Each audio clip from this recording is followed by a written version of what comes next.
Welcome, welcome, welcome to another OU Insider Under the Visor YouTube Live. My name is Brandon Drum. I'm here with Parker Thune, and this YouTube Live, as always, is powered by Olipop. Parker, take it away.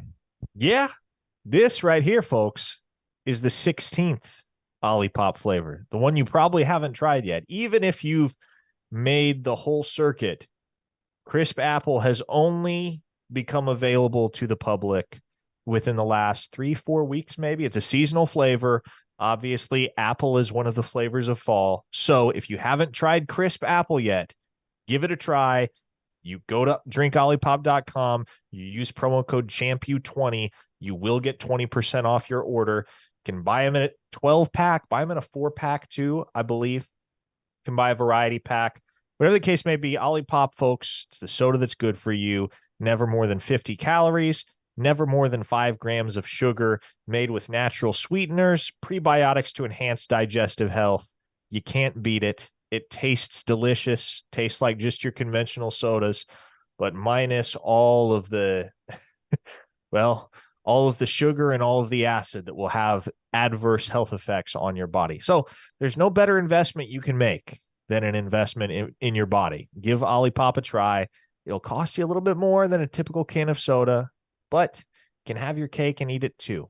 Enjoy your soda and don't worry about what it's doing to your body with Olipop.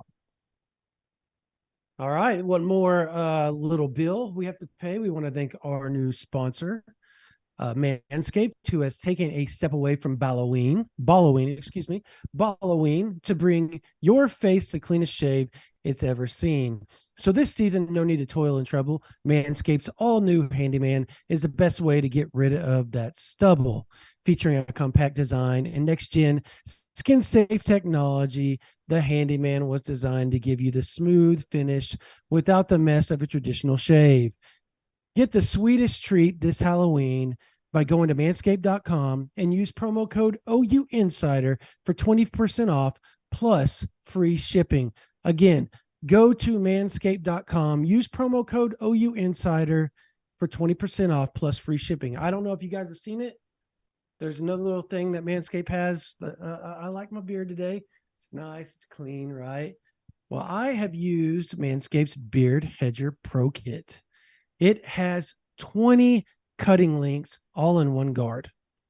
That means all that stuff that you have in your little bathroom drawer, all of that clutter can be thrown away because all you have to do is get your Beard Hedger Pro Kit from Manscaped. Look, if you want a long beard, short beard, you want stubble, whatever, they take care of it. It gets rid of your edges. It does everything for you. I want a long perfect, beard, Brandon. Perfect. Do it. Get a neck beard for all I care, bro. But this will help you take care of it. Yeah, It'll help you I don't take think care of it. All you Manscaped have is to going to do, be able to help me in that department, but the baby face. That's okay. All you have to do is go to manscaped.com. Type in the promo code Manscaped or type in OU Insider. Go to manscaped.com, type in the promo code OU Insider, and you get 20% off free shipping. Again, go to manscaped.com, type in the promo code OU Insider, and you get 20% off plus free shipping. For a look as sweet as candy, get yourself a handyman or beard trimmer from Manscaped. All right, there we go. well, We're now we can done. get down to business. We can. Business is booming Right. these days, Brandon. It is. And guess what? That game, 34-20, Oklahoma. I know that's what all you fans are here to talk about. 34-20, 34-30, 34-30. Why do I keep saying 20? Because I just did 20% off. 34-30. That game was epic. Everything afterwards has been epic because of Danny Stutsman. I have to say, like, we were talking about this off air, Parker. That phrase, along with burn orange makes me sick, will forever be. You're going to see bumper stickers. You're going to see everything with that synonymous. Like, Danny Stutsman's going to be able to live off that for the rest of his life. You know what's funny is like that right there and this, like, I hope no one takes this as a slight because it's the farthest thing from it.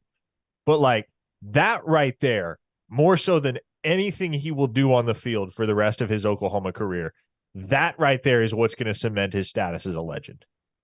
Because there have been plenty of excellent football players that have worn the crimson and cream.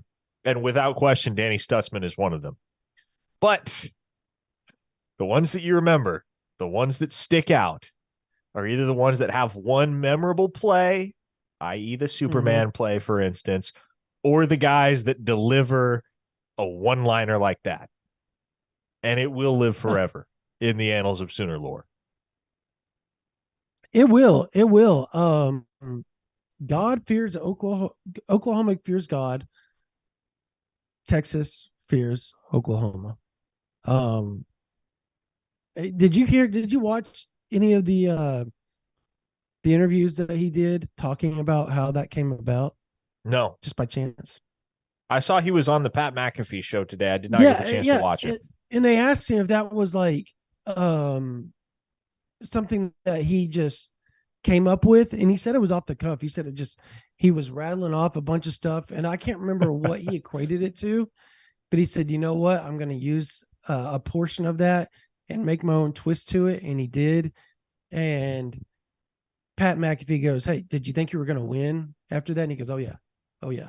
Like, he goes, we knew we were going to win at that point. Like, I love the boss in him. Like, he has a lot of that boss, and you can see that those two have become fairly close. Just over just the last 6 months or so. And I think it started when they did the intro video together.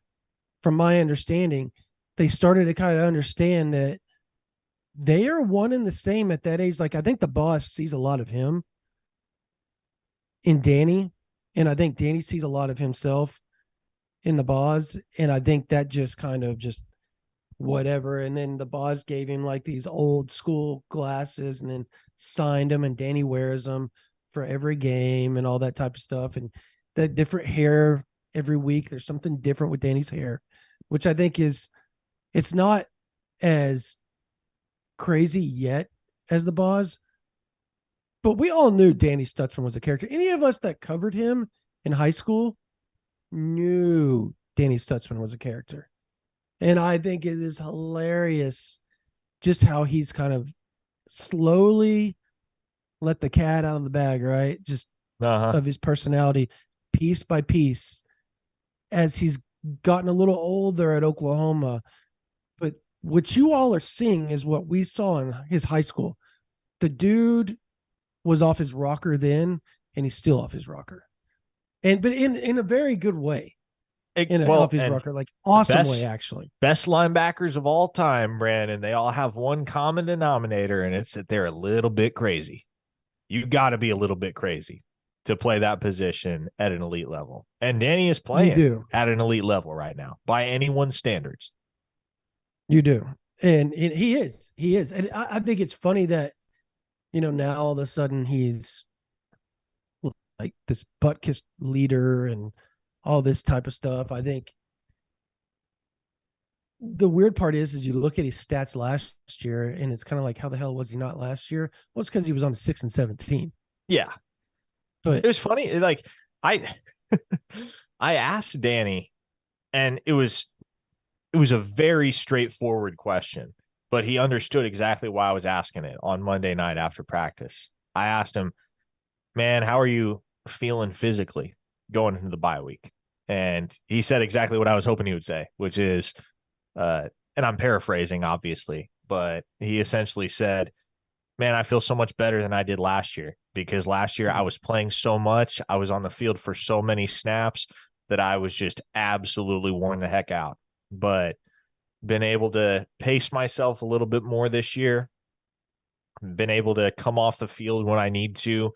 We've been able to rely on other guys to spell me. And so he said, look, the biggest thing for us going into the bye week is just going to be making sure we keep our focus where it needs to be. But I feel great.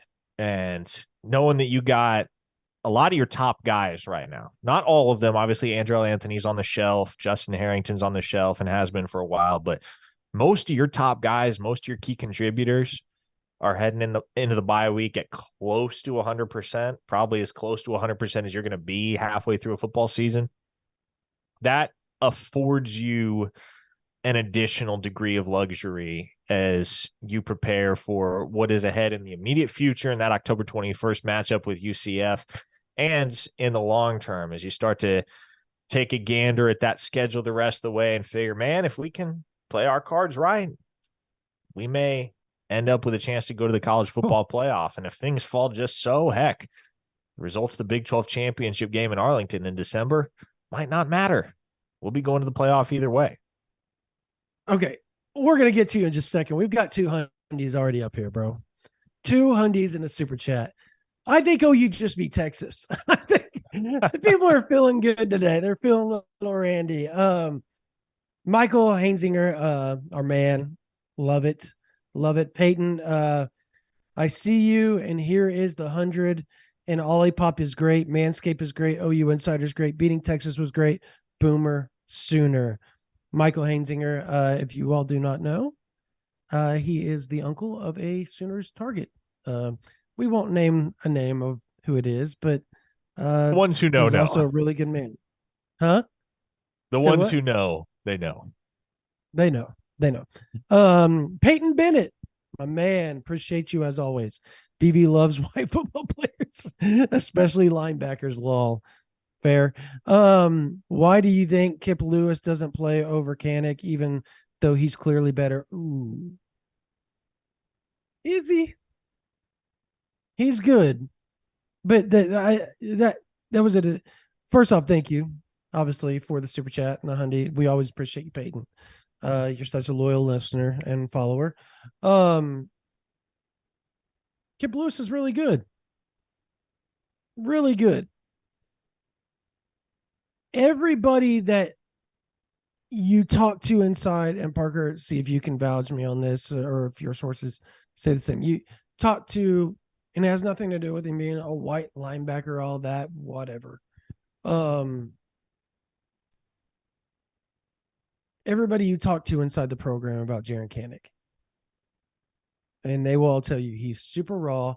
He's still learning football. You're talking about a dude that played small high school football in Kansas.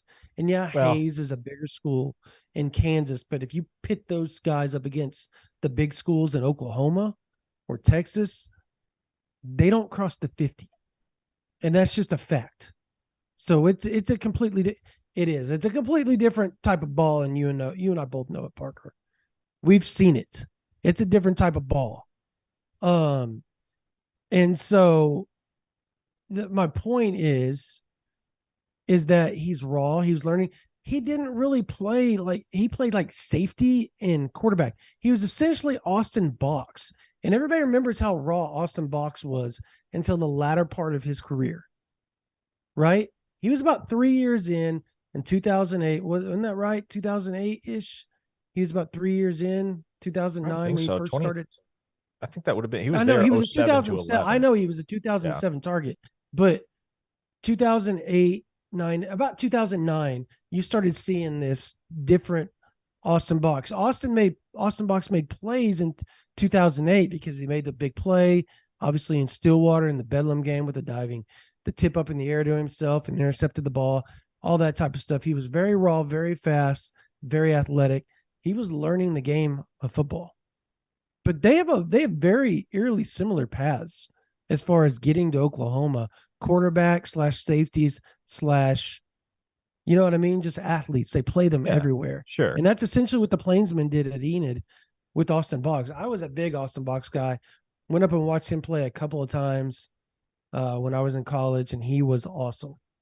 He was awesome to watch. Special player. R.I.P. man. R.I.P. So, but yeah, is Kip Lewis definitively better than Jaren Kanik, and is Jaren Kanik definitively better than Kip? I don't know that we could say that, right? Yeah, and look, you have a small sample size with Kip Lewis, and it's a good sample size. Don't get me wrong. Don't get me wrong at all. But I'm always I'm always reminded, and I don't know why it is I always think of this, but Mike Zimmer, the former head coach of the Minnesota Vikings, a couple seasons ago, it was towards the end of his tenure as Vikings head coach, and he got asked about his quarterback situation because I think Kirk Cousins was on the shelf, and he was asked, "Man, you got Kellen Mond on your bench, who was a rookie at the time." He's like, "You got Kellen Mond on your bench. He's third string right now. You gonna feel the need to give him a shot down the stretch while Cousins is out with the injury?" And Mike Zimmer goes, "Nope." And the reporter followed up and was like, "What? Why is that?" And Zimmer goes, "Because I see him on the practice field every day." So again, like, Very fair enough. and that is not an apples to apples comparison by any means, and hopefully people understand that. But these coaches see the players on the practice field every single day. They have a much more in tune perspective on their roster than any of us do. So, especially halfway through the season, they're going to have a pretty good idea of what their pecking order is at each of those positions. And right now, Jaron Kanik is higher on the pecking order than Kip Lewis. Now, Kip Lewis has done some tremendous things. He came up huge on that goal line stand for Oklahoma on Saturday. And you're going to continue to see him on the field in meaningful situations. You're going to need to see him on the field in meaningful situations. And that goes back to the conversation we were having about Stutsman, right? If you want to be able to give that guy a few snaps off to help keep him fresh, you're going to need to be able to throw somebody in there that you're confident in. And the Sooners have confidence in Kip Lewis. But for the moment, the two linebackers that they have the most confidence in are Danny Stutsman and Jaron Kanik. And you go, and I get it. Snaps, really hard to compare the two. I'll say this: as Kip Lewis continues to put on weight, and he has, you can totally see the difference between last year and this year. Just his body, just in the start of the season, actually, you can tell he's starting to fill out. He's starting to mature physically. And some people, I mean, I graduated 3 years after, right? I graduated 3 weeks after I turned 18. Everybody else is turning 19, have been 18 for a long period of time. I am 6'1", 6'2", 175 pounds when I graduate. By the time football season rolls around my freshman year, I am 200. Like, and it just happens. Like, it just happens. It happens when it happens. So you just have to understand that people mature at a different rate. His body is now starting to fill out. If he gets up to 220 by the time next year rolls around, Kip Lewis is going to be a problem, especially if Stutsman leaves, which I know people don't want to think about that. Start thinking about it because it's a very, very, it's a very strong, I'm not going to say it's a strong possibility that he leaves, but he can at least considers it at this point, the way he's been playing and just the surge that he's taking nationally in attention, not only with the scouts, but the national media. So his name's going to be started float around a lot of professional teams, and their fans are going to start taking notice of Danny Stutsman.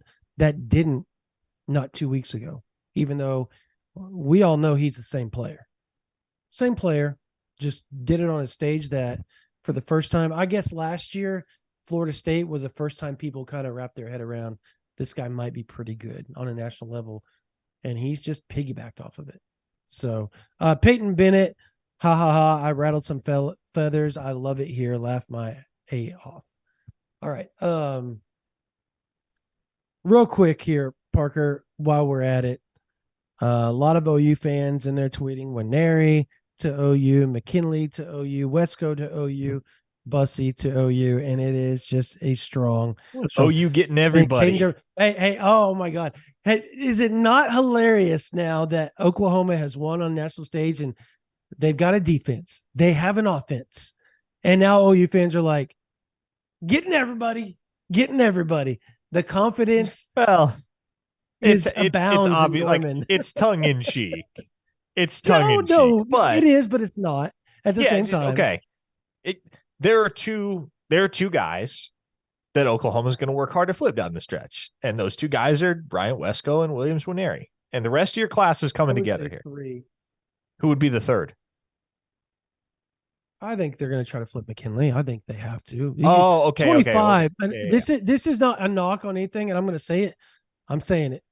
2025's defensive line class is not very deep, especially in comparison to 2024. Not nearly so if as you're deep. going to do it, if you're going to do it, you take as many as you can. Right? It doesn't matter if you take 8 in 2024. You make it very clear.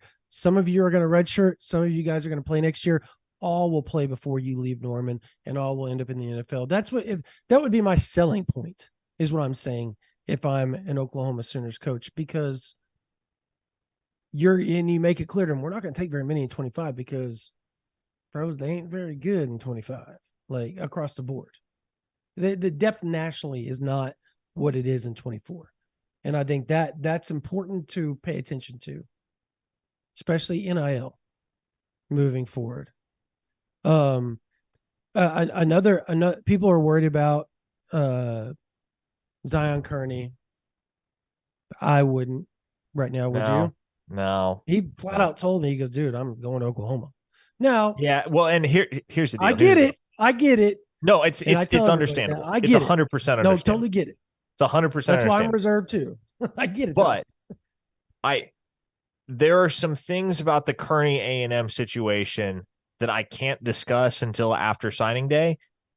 But if you knew the specifics of the Kearney A&M situation, I think it would alleviate a lot of people's concerns about him visiting there for a game day.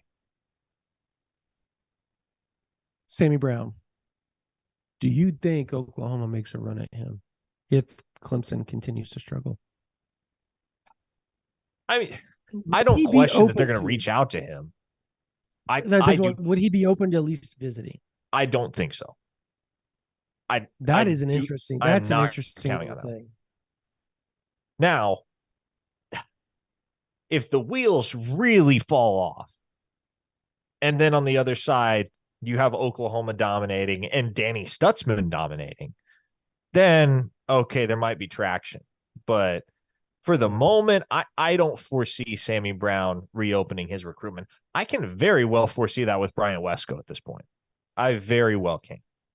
Now, I'm not saying it's imminent or that it's certain, but there is some fire behind the smoke there that Wesco isn't thrilled with Clemson and their offense and the way they look. I mean, how can you be thrilled right now with the way that Clemson's offense is performing? So one thing I do know and have been told by multiple sources regarding that kid is that whatever he does, whatever he may choose to do, will be done deliberately and with a lot of consideration. So it's not the type of deal where even if he does reopen his recruitment, boom, he's going to be committed to Oklahoma within 48 hours. No, like there'll be other schools that heat up on him. There will no doubt be NIL involved for a player of his caliber. And so I don't think it is as quick of a resolution as people might be expecting right now, even if he does decommit from Clemson. But the fact of the matter is that program is not good offensively right now. They are not good.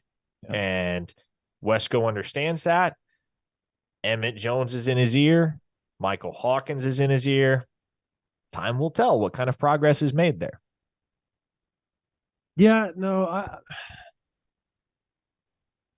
and he would be, if outside of Bussy, trying to flip Bussy, I think he's the only other wide receiver I could see Oklahoma really trying to make a strong push for right now. And I'd agree.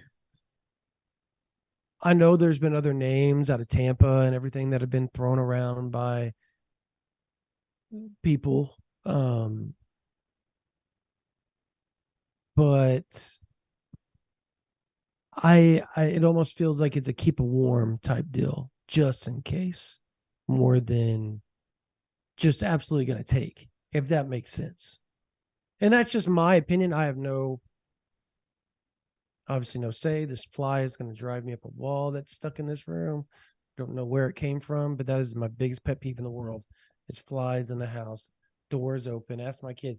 I am that old man that sits around and goes, shut the damn door now. Like I am that dude. If you're walking out, our dog, our boxer opens the door and just lets her, when she wants to go use the bathroom, she just opens the door. And I know, go get a doggy door, right? Whatever. She'll still go open the door because she opens all the doors in the house. So she can turn stuff and do all kinds. I don't know how she did it, how she's taught herself to do it. Drives me up a wall. But we got flies because of it.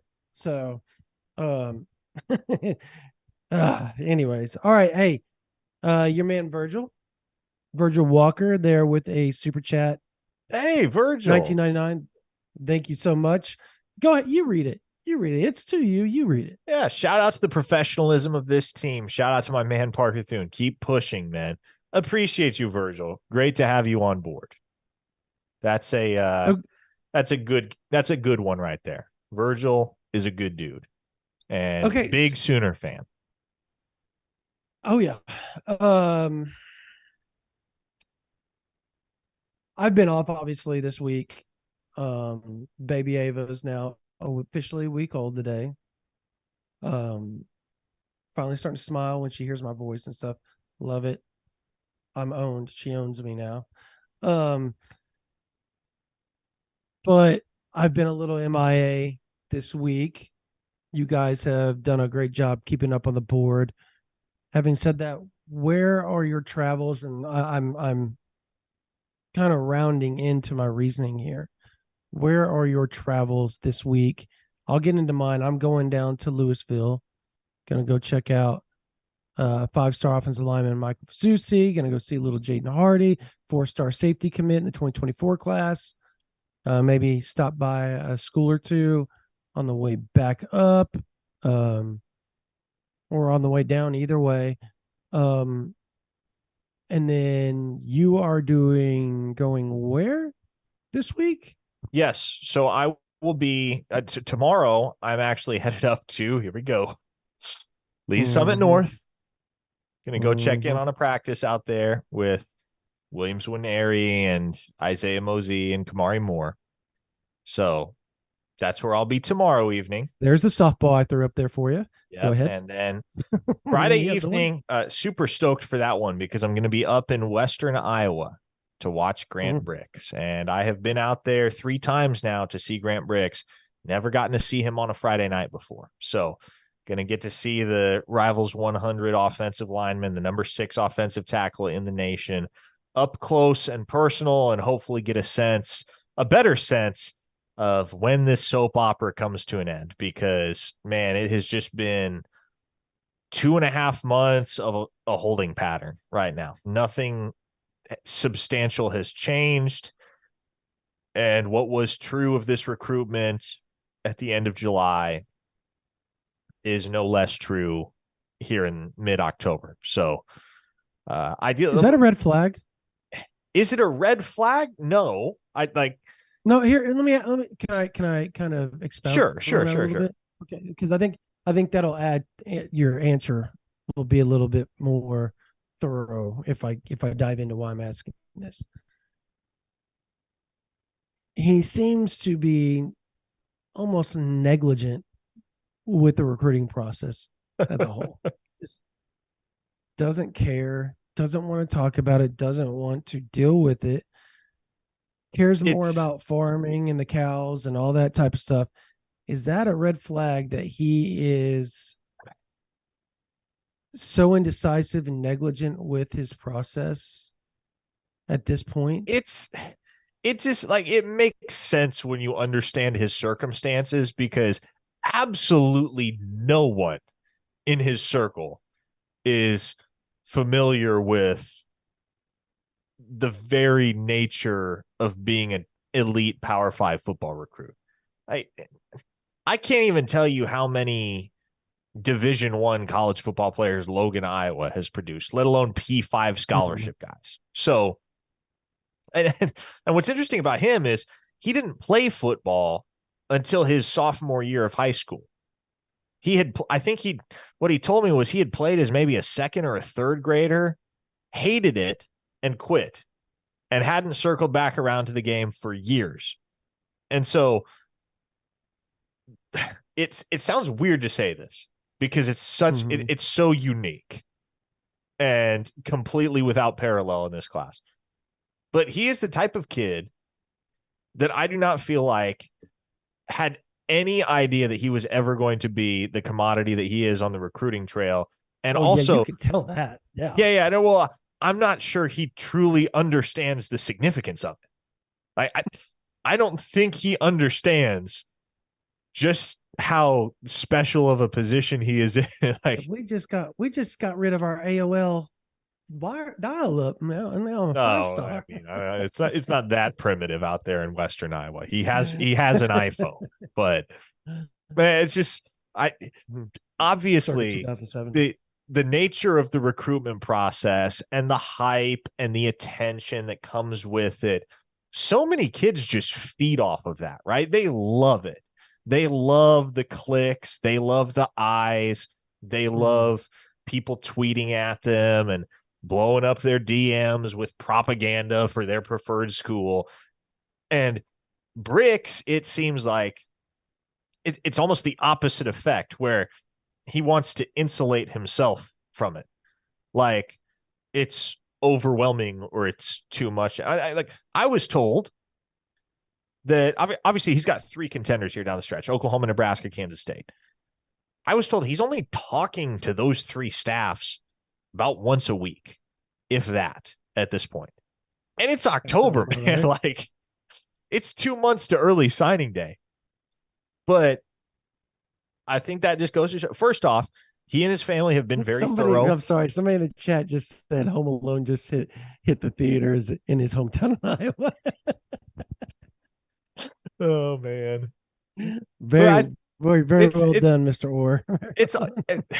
This has been a very arduous recruitment to cover, but it's also been a super fun one because it's just cool to watch a kid like this go about the process because it's just so antithetical to everything you've come to expect from a typical Power 5 recruit. And he's not about the hype. He's literally only ever tweeted his offers. That's the only thing he's ever tweeted. So he does not put himself out there on social media. He does not care how highly he is ranked. And here's the deal with him. To kind of tie a bow on this thought, I wonder, and I'm not trying to question the kid's love for the game because he does love football and he does put a lot of work in to make sure that his body is right and that he's gaining weight and gaining flexibility. Like he lifts 6 times a week, does sandpit work in his backyard, puts himself through rigorous flexibility workouts. He does a lot for his body and he takes it all very seriously. But it does make you wonder, like, is football the A1 priority for this kid the way that it is for many others? Because his identity is not attached to the football field. And on the one hand, I have a ton of respect for that, right? It's like, okay, he's got a life outside of football and he could walk. I'm fairly confident he could walk away from the game today and he would be able to maintain his sanity. A lot of kids his age wouldn't. But I guess to add on to that,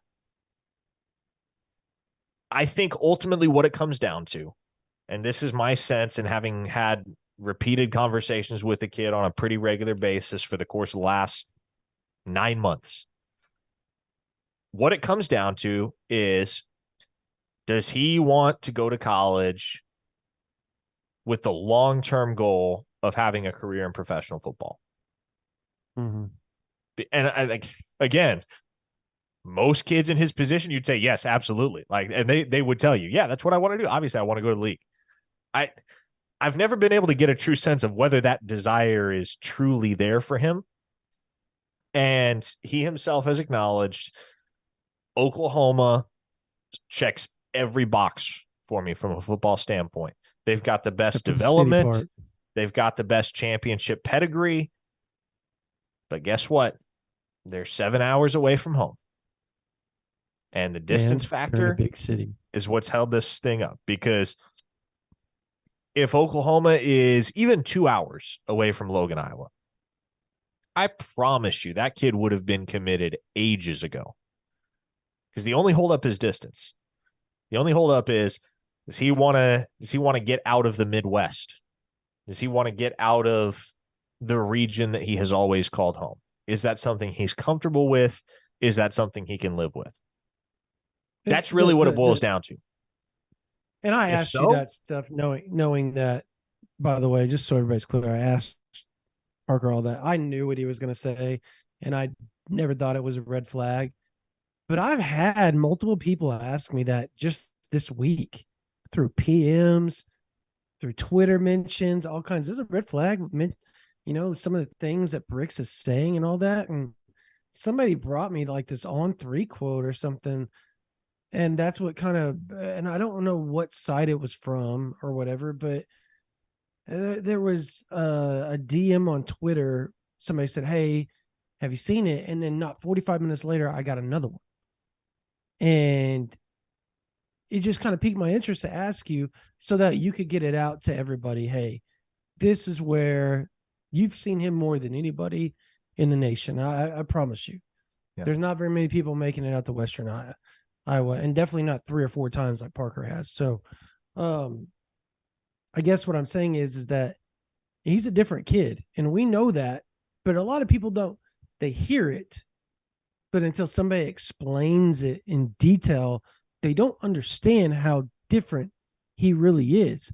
Like the fact Oklahoma, and this sounds really weird and totally contradictory to what Oklahoma is as a state, but what Oklahoma City has become in like the last 20 years, it's a big metropolitan area, like big. And that is for a kid that comes from his upbringing, when there's no ag at the University of Oklahoma, which you would think being at Oklahoma would be, but the fact that there's in Norman, Oklahoma, in the suburb of Oklahoma City, there's not a real big, calling for agriculture there. So they've gotten away from that. I don't know how long ago that happened, but I'm certain it was the last 40, 50 years. That's a scary thing to a kid that comes from a town of like 800 people, 1,000 people. You go in and now you're in almost 2 million is like surrounding you. That is a jump in cultures that not a lot of people can understand. And for a 17, 18-year-old kid, that is a massive jump in cultures. That's why K-State is so appealing to him. Manhattan's not that big. They have agriculture there. That's what Nebraska obviously is an hour away, right? If that. Hour and a half. Hour and a half. And they have ag there, right? It's Nebraska. Yes. Okay, then. Okay, well, then my point stands. One of those schools is not like the other. On the same token, one of those schools is not like the other. If like you said, if he was definitively knew he wanted to be an NFL player when he got older, not essentially what we see on the Yellowstone, right? Like working the farm and cattle and all that type of stuff.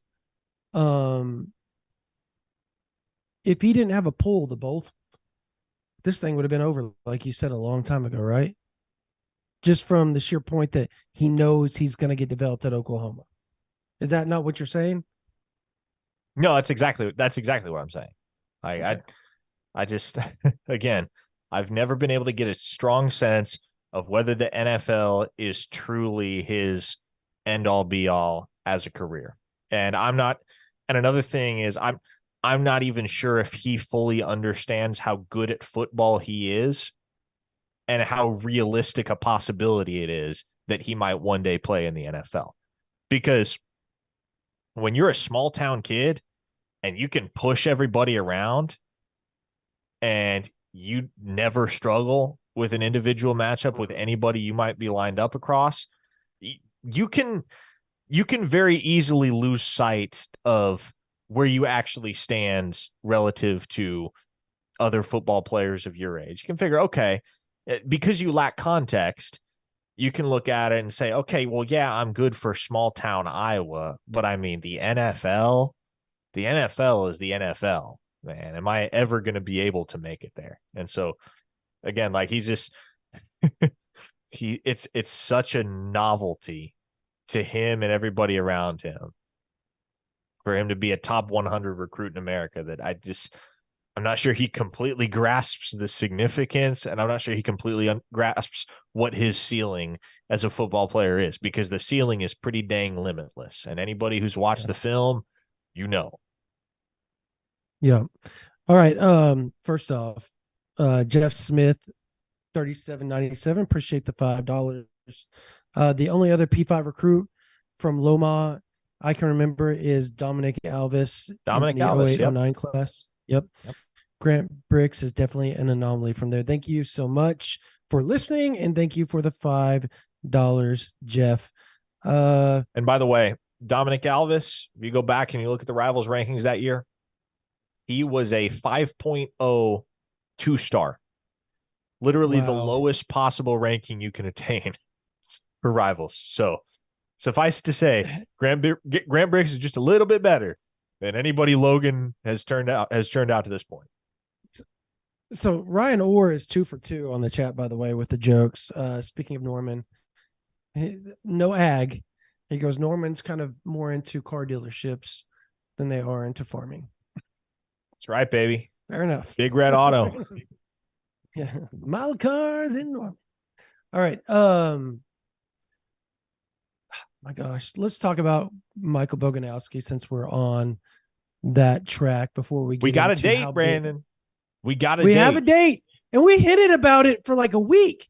Everybody's like, oh yeah, whatever. We're like, dude, we went from saying it could be happening by the end of the month to, hey, it's going to happen before Halloween. And I kept saying, I wouldn't be shocked if it happened sooner rather than later.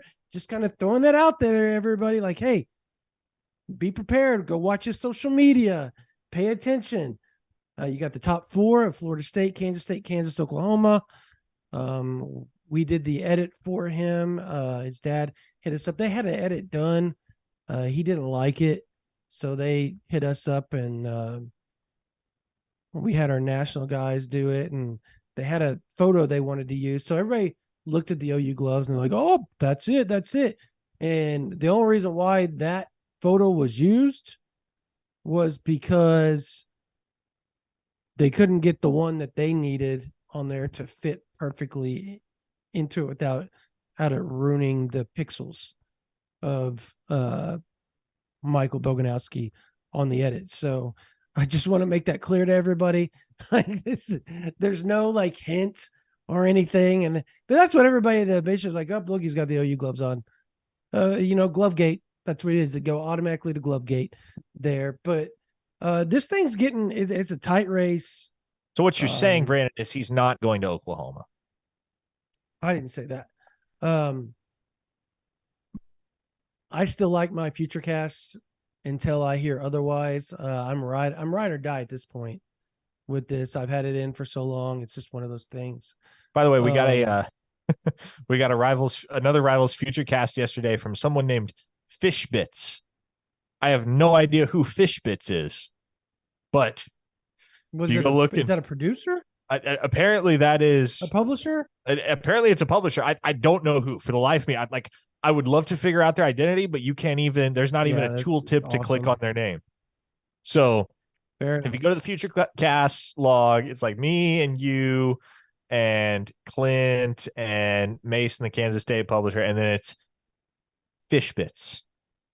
Well, I'm glad Fishbits and the rest of the world of recruiting wanted to join you and me in the Michael Boganowski prediction. Yeah, Oklahoma. The folks at the old mothership on 24/7. That's the Avalanche came this morning as well, so they're all in with Boganowski to Oklahoma. I mean, we just do that Jordan Shrug gift. What are you gonna do? But it's still really close. I want to make that clear to everybody. Like, this is far from a foregone conclusion, far from anything. He's obviously going to announce on the 19th. It's the day before his final football game of the season. And I'm willing to bet that if he picks K-State, he's going to be at K-State's game, whatever next home game they have. If he picks Oklahoma, I bet he's at one of their games here in the near future. If he picks Kansas, I bet he's at Kansas game here in the near future. And Florida State, that'll be harder to get to, but I guarantee he'd go there. I bet you, and I know this for a fact, that now that his brother's Little League football season is over, they said they were going to start looking at maybe taking some visits. So that's something to watch after they announce. I think people need to understand the K-State part of it is that crap goes deep, and I mean deep with that family. You're talking 3 decades deep with Coach Stannard, the linebacker coach at K-State. For Oklahoma to pull this off is huge. If B. Hall and Venables and that staff can actually make that happen, that is a massive get for them. If it doesn't happen, okay, now you've got to restructure. You've got to go look around. You've got to try to figure out what's next. And obviously everybody's going to look and go, oh, Reggie Powers. Let me make this clear to everybody. Reggie Powers, from my understanding at this point, is more of a nickel than anything else. Nickel cheetah type guy in the box. Boganowski and Hardy is who Oklahoma has pinpointed. It's who they've gone after the whole time. It's who they want to have on the back end of their defense. If they miss out on Boganowski, you're probably going to end up pushing really hard for Powers because you got to have that cheetah, right? You've got to have that in this class. Somebody you feel really comfortable with, somebody that's athletic enough and physical enough to play multiple positions, but can still cover in space well enough that you don't feel like you're at a massive disadvantage when they go 2x2, 3x2. They spread you out, try to get mismatches, all that type of stuff. To that point, how great has Kendall Dolby been for Oklahoma this season? He's been amazing. If you wind up with somebody, with another guy that can give you what Kendall Dolby has given you, you'll take that all day. That's where I was going. Portal. You'd have to go to Portal if you missed out on Boganowski. Exactly where I was going. Thank you, Parker. That's exactly where I was headed. All right. But yeah, that's a big date for Oklahoma set up. Big date for K-State. Big date for Kansas. I'm telling you, there is no, Kansas is throwing everything in the dogs. So you got to watch out. I know people are saying, oh, it's 100% not Kansas. It's Kansas State, Oklahoma, one of those two. Kansas is throwing NIL if there ever was NIL. I mean, they are coming after dudes right now. Lance Leipold, that for the first time, probably since Mangino, that I can remember, the backing of the donors for that football program is huge right now. And if you're a Big 12 person after Texas and Oklahoma leaves, it wouldn't shock me if Leipold ends up staying there, if Kansas ends up becoming one of the more dominant programs in that conference. And how crazy, the fact that those words just came out of my mouth, Parker, is weird. And I'm saying that because I think Kansas is the biggest hurdle for Oklahoma moving forward. Going up to Lawrence is going to be a problem. Now, listen, I love Lance Leipold as much as the next guy.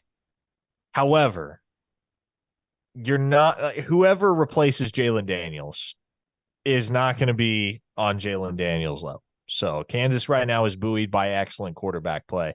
And also, man, when you look at NIL and what the spending capacity is going to be for Kansas, yeah, sure. It might be more significant than it has been in years past. That program had maintained its constant track, but still, I think it's a drop in the bucket compared to what a school like Texas Tech, for instance, or even UCF. I don't think they have to recruit like that. I don't think they have to recruit like you go get in the portal, you get guys that fit. That's what he's done. That's what's made him so successful. He's gone and grabbed a couple of dudes from Alabama. He's grabbed a couple of dudes from all over the country, They fit what he's wanting to do on the field, and it's worked. Now, obviously, Jane Daniels is a freak. He's an unbelievable quarterback. It's hard to find somebody of that ilk to replace him. But it's not inconceivable that they find somebody. You know what I mean? Like, you could go out. That's what the portal's for. If you go find that perfect fit and that guy comes in and understands how to run that offense, that it's, I don't know. I know we're talking KU, blah, blah, blah. And I know other people are saying, well, BYU, Oklahoma State. Totally agree. Would you agree with those are the three games that if you're going to circle, like put an asterisk next to on OU's schedule, like possible slip ups, you would go Kansas, at Oklahoma State, at BYU, correct? Is that in order?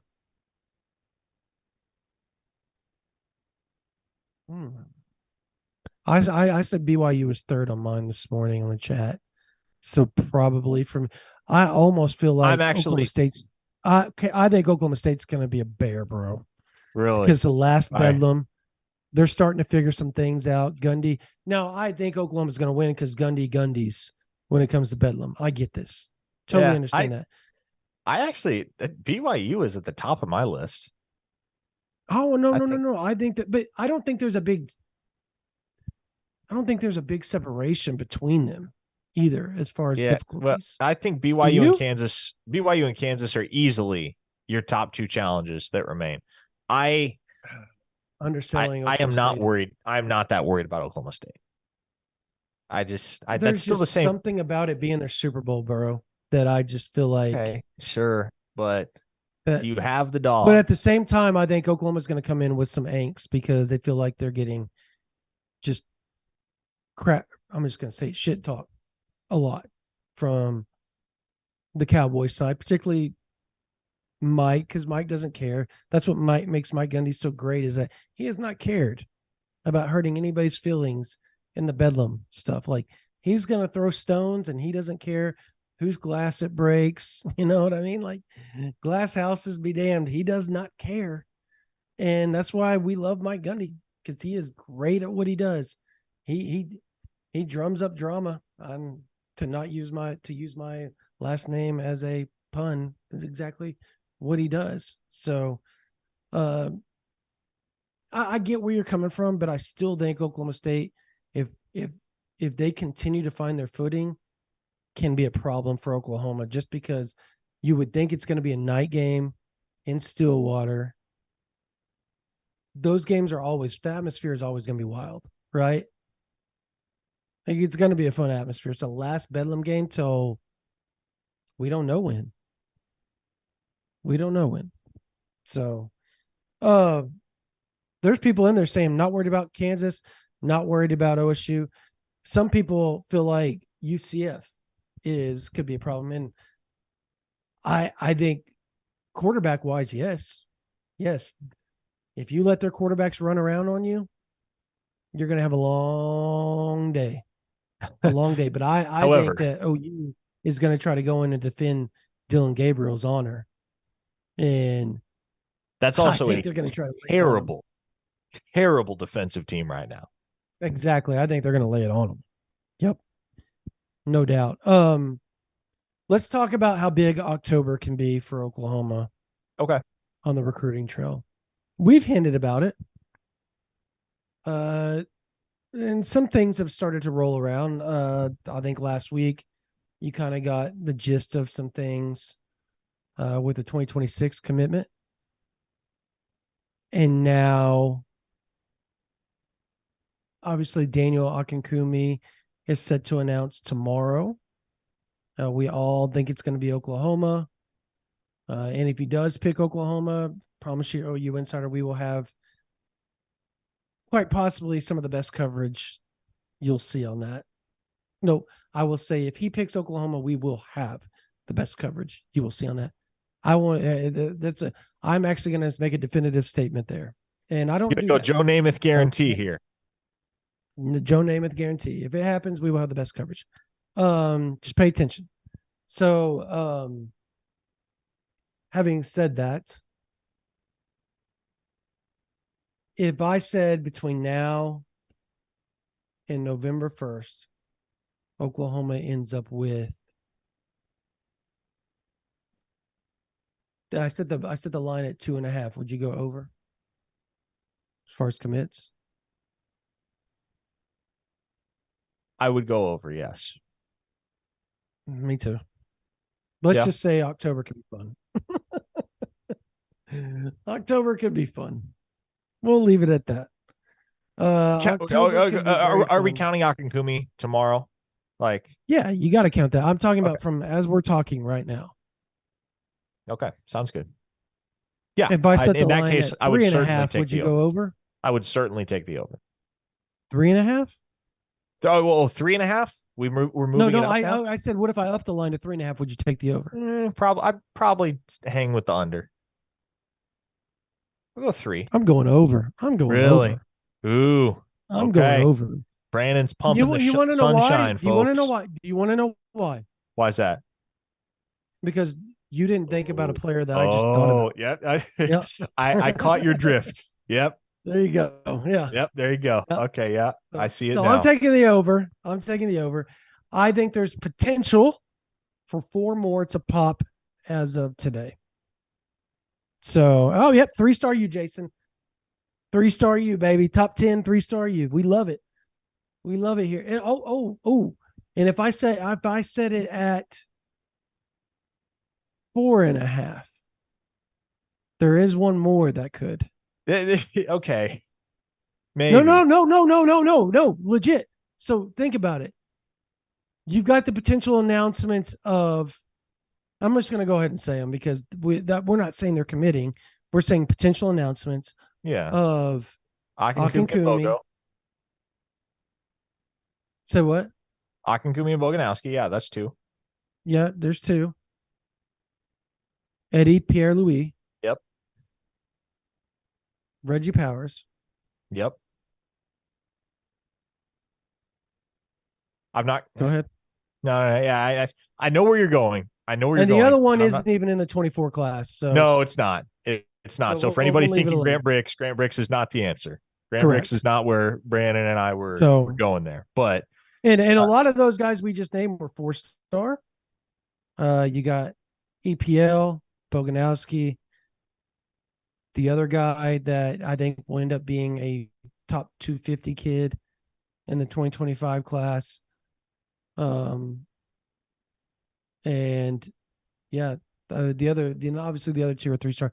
I think Akinkumi has a chance to be really, really good, by the way, because he's so raw. I'll tell you who else thinks so is the Oklahoma staff. The Oklahoma staff sure does too. And I mean, I know the kid is from London. I know he's relatively new to football.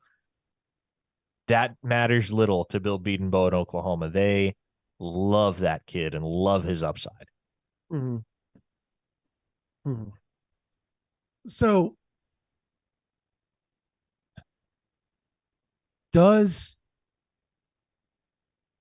come National Signing Day, Oklahoma, let's say 11 or more, like, you know how we were like, 9-3, 10-2 would be a really good year for this squad. Yeah. Like, we'll admit it. Like, we talked off air being like, I could totally see this team. Totally see this team going and winning the Big 12. We talked about it, but we said on air we could not, like, to you guys, and we talked about it before we go on air, we could not in our hearts tell you guys that after what we witnessed last year. Yeah. Well, I think 10-2 is kind of self-explanatory. That was my record prediction. I'm pretty sure that was yours too, Brandon. And that was for a lot of people. They were in the 9-3 to 11-1 range when you looked at that schedule, and it was a really easy schedule. But I think it's the reason the playoff conversation has ramped up in earnest is because Oklahoma cleared the biggest hurdle on their schedule, at least in the regular season, and cleared it with flying colors. And so are they immune to a slip up or two down the stretch? Absolutely not. But with where they're at right now, compared with what many expected them to be at the halfway point preseason, the expectations have been adjusted in many folks' minds and adjusted for the better. I think in a lot of people's minds, if they don't go undefeated, it's going to be a disappointment at this point. And how crazy is that? 6-7 last year. Now people are going, dude, with what they got remaining on their schedule, with how good they've been to start. And they built the expectations themselves, because Oklahoma, that's an expectation at Oklahoma, right?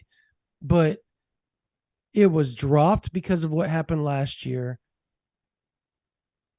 But historically, and what Oklahoma's been used to over the last 20 years, it doesn't take long for those expectations to go right back to the mountaintop. And I agree with you. Like, I think it is a disappointment in a lot of folks' minds if Oklahoma doesn't run the table at this point, because that would necessarily mean that you would have to have been upset, likely by an unranked team, as a top 5 team in the country. And that in itself is a disappointment, right? So, yeah, I think anything short of a 12-0 finish, people are going to have qualms with that, as it were. But the fact that they're 6-0 right now, again, how many people would have sat there preseason and confidently said, yep, that team is going to equal their win total from the 2022 season in the span of the first 35 days of the 2023 season? People in the Switzer Center that we talked to before the season were so adamant about that. Like, they were like, we're going to be 6-0 after 6 games. You know it. You said we both sit on a conference call. One of them. But I mean, here's the thing. What? Yeah. Within the building, though, you got to have a certain filter for some of those expectations. Now, you don't know how much of it is legit confidence and how much of it is blind confidence, having not yet seen what the product's going to look like on a Saturday, and also what the opponents are going to end up looking like in the fall. So, yeah, people in that building believed when not a whole lot of other folks did. And guess what? You're seeing where that belief can take a team right now, because that last drive Saturday, that took a lot of belief. That's all belief right there. Belief and execution. I want to ask the chat this, and I'll get your take on this, Parker. Danny Stutsman, if he wins the Butkus, and I know he hasn't, obviously he would have a chance to win 2 if he came back next year, and with the NIL the way it is and the amount of money, he quite possibly could make it Oklahoma. I mean, if he enjoys it in Norman, you never know, like, just because of his friends and everything. He's different. He's different. Yeah. He's the type of kid I could see returning, just because he loves college life and he doesn't want to leave, and he enjoys the money he's making. It's enough for him. I remember him saying on one of the podcasts that I watched him with, I believe it was Brenneman's, and he said, everything that I make goes right to my bank because I just live off the stipend and all the free food that they give us. So he goes, outside of that, he goes, I just throw it all in the bank. He goes, I'm cheap like that. And so I could totally see him being that type where he's just like, I don't need all these millions of dollars. I'm going to make $500,000 this next year, come back, be good to go get like Lords of London insurance on myself in case I get injured, so that I can be a millionaire just in case. And regardless of the fact, if he goes out and wins the Butkus this year, right, he's going to be a millionaire because he'll be able to live off that in the state of Oklahoma and in Oklahoma City the rest of his life with endorsements, just like the boss has. So Jason White, all those famous OU people that just do commercials and make bukus of money off of it. So does Stutsman have a chance, if he can go out and win the Butkus this year and take Oklahoma to the playoffs? Potentially, let's say they go play in the national title game and they lose. Let's just say that they win the Big 12. This is all hypothetical. Is he up there with the boss in Sooner lore the phrase that he said, the way he's played, his attitude, his love for the university, and then taking them all the way and winning the buckets and all that. Does he live in the same stratosphere as the Boz and Sooner Lore? Hypothetical, an interesting one. Sooner Lore itself is kind of subjectively defined, though, right? But we all know here's the way. About. Here's the way I will say it, and yes, I think this is true. Mount Rushmore. I think if what you're describing comes to fruition, he is the Boz of his generation to Oklahoma football fans. And yes, I think that's highly plausible. Okay. And we've got a bunch of yeses in the chat. A bunch of yeses, actually. Some people are like close, but he has to win the conference title. They're really like, you got to win the conference title. Yeah, and football, I understand he won it 2 times. I said that. That's why I said he would have to come back next year to really be on Boz's level as far as hardware goes. I get that. I'm talking about just in the eyes of Sooners fans because of, and he's got an easier route to do it the way Boz did it. Boz had to be super creative because they didn't have Twitter or Facebook or Instagram or any of that crap to really YouTube to put themselves out there like he does today. So, it's a different way of going about it, I guess. Anyways, some people know there's only one Boz. That's fair. I totally get it. Does on National Signing Day, and this is what I was going to get at earlier, and we can close the podcast out after this one. Okay.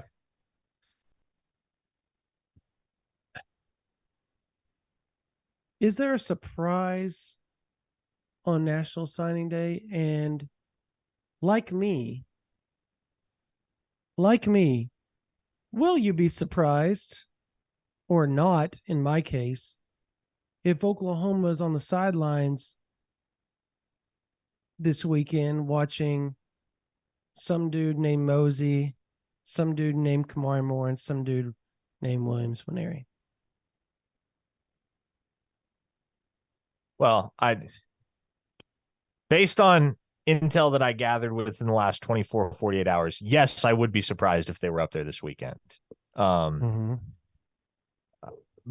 But as far as signing day surprises, originally they were supposed to be up there, by the way. Yes. Now, as far as signing day surprises, what do you categorize as a surprise? Because I think what you're getting at, and most everyone can. So would you be surprised if they were up there watching when Oklahoma goes to play Kansas and Lawrence? No.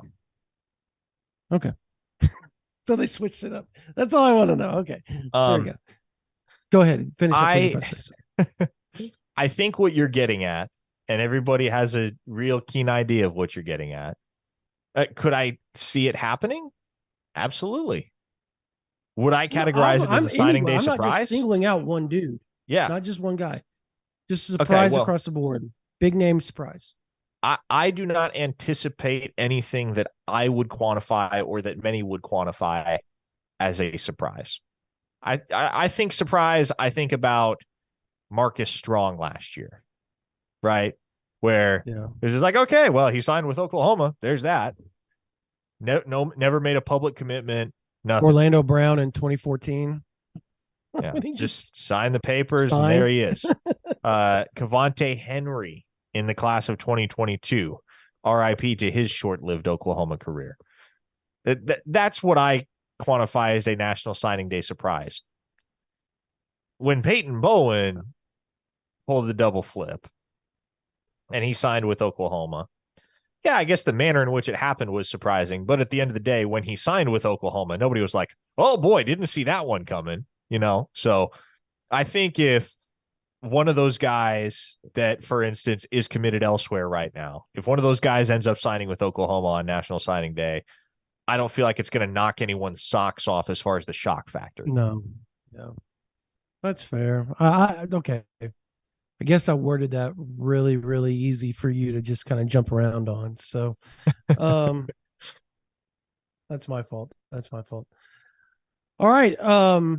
Again, we want to thank Olipop for being a sponsor of OU Insider. If you're not on OU Insider right now, all you have to do is go to ouinsider.com and sign up.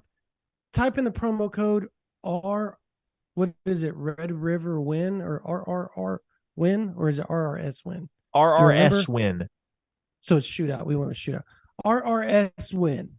All you have to do is type in the promo code RRS Win, and instead of paying $100, you get it for $49.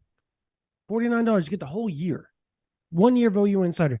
That gets you all the information. Like, we literally don't talk about 99% of the stuff on here that we have posted and that our members know. So I want to make that clear to everybody. You go to OU Insider, you sign up, you type in RRS Win, and you can get a whole year instead of $100, only $49. That's a deal. That means you get OU Insider all the way up to this point in 2024, which means you'll get the first half of the season and why they jumped into the SEC. You'll get both national signing days here in the next few months. You'll get all the ups and downs, the roller coasters of recruiting, the transfer portal, all the junior days, all the camps, the combines, the All-American games that Parker and I are going to go to and cover for you guys, targets, commitments, all of that type of stuff, all the spring game, the spring practices, the spring visits, the official visits, Champion Barbecue, Party in the Palace, fall, the first half of the SEC. Like, that's all for $49. And you get to join thousands and thousands and thousands of other OU fans that are on OU Insider. I have to tell you, like, we've been growing, but our board, like, the members had been very quiet, very, very reserved. And then all of a sudden, after Saturday, there's 1,000 new topics like every 2 minutes. So the board's hopping. It's fun. You get to debate. You get to talk. You get to have fun with OU fans 24/7. And you get to ask Parker and I questions, and we answer them all the time. We're on there all day, every day, answering your questions, talking to you guys. I do a chat. I do a mailbag. He does a mailbag. Jesse does a mailbag. Brian does a lot of intel on there as far as schemes, X's and O's that you won't get anywhere else. So you got to go to OU Insider. You can be in the know how we think OU is going to attack their next opponent, how we think the opponent's going to attack Oklahoma. Brian really breaks it down for you guys in a very simple manner so that you guys can understand it. And you get all that on OU Insider. You get all the recruiting intel from Parker and myself. You get Jesse, Brian with their team stuff, myself and Parker with the team stuff, the information, injuries, all that. OU Insider. Go to OU Insider, sign up right now. RRS Win. That's all you do. RS Win in the promo code section, and you get OU Insider for $49. The promo ends on the 16th. So if you haven't signed up by then, you can't get it. And we would love to have you guys come and just check us out. Give us a chance. And look, if you don't like us, let us know. We'll try to help you guys out. But give us a shot. Give us a shot. Also, tailgate next week. Tailgate. We are gonna have a big OU Insider tent. We want to thank our man Russell Jenkins for setting all this stuff up. It was huge. We had over 100 people show up last time. Just come and go, hang out, watch football games, talk, have some community. You get to meet Parker, myself, Jesse, Brian. We all sit there, hang out, barbecue, talk, eat hot dogs, hamburgers, drink your beer, watch football. You can ask us questions that you don't normally get to ask on the board that we probably wouldn't answer. We'll answer you probably face-to-face because it's face-to-face. So it's a completely different deal. And plus, we want to meet our members. We want to meet the people that watch us. So come and hang out. There'll be a big OU Insider tent. It'll say OU Insider on it. It'll have a code. What are those things called? The scan. Gosh dang it, Parker. I just went blank. QR code. QR code. There we went. I just went blank. QR code. We'll have a QR code on there. So if those that want to sign up, they can sign up and go right there. Bam. And we'll give you 30 free days if you sign up there at the OU Insider Tailgate. 30 free days of OU Insider. So you can get OU Insider for a whole year for $50, or you can get 30 days for free if you show up to the OU Insider Tailgate. That's all you have to do. It is fun. You get to meet us, and then you get to go enjoy all of the festivities in the game. So anyways, all right. For Parker Thune, for Spencer Forsythe on the board, that's going to do it for this version of the OU Insider Under the Visor YouTube Live, powered by Olipop. We want to thank you guys once again for joining us. You guys have a blessed day.